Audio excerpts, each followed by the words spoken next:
Hey everybody, T. Morris here. Welcome to Season 2 of Old Spirits and another season of 5-Minute Paranormals, kicking off with a deep dive into the EDI Plus, available through CenTex Paranormal and other vendors online. After my third investigation, I knew I really wanted to invest into an EDI Plus, only to have to wait as a pandemic chip shortage stopped production. But when it finally arrived,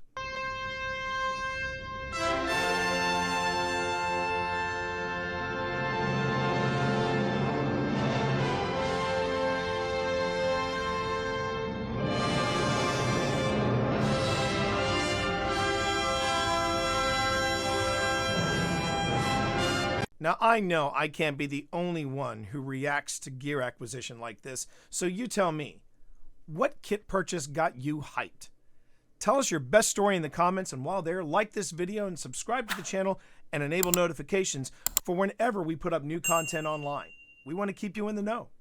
Now, let's take a closer look at the EDI Plus. Was it worth the wait? Seen on shows like Ghost Hunters and Portals to Hell, the EDI Plus is an all-in-one solution for paranormal investigation. In this extremely portable device, you have an EMF reader, geophone, temperature gauge, barometer, and hygrometer. All of this incoming data can be recorded onto an SD card, which you can then review either through the website weghosthunt.com, compatible with all operating systems and web browsers, or with free software from CenTex Paranormal, Windows only. The EDI Plus has a lot going on, but does it deliver at its sticker price of $200? Okay, here are my experiences with it. Of all the features that the EDI Plus has, there is one that continues to be a challenge, the EMF reader. While I have talked with CenTex a few times about this matter, I've noticed the EMF reader steadily blinks 3 times on the 1 milligauss reading while in record mode. While this doesn't happen on the rare times I'm not capturing data, CenTex insists it isn't the record mode causing this, but I can only go with what I'm seeing. Then comes the EMF reader itself, which has not shown up in the graphing software despite video recordings of EMF hits of 2.5 and higher.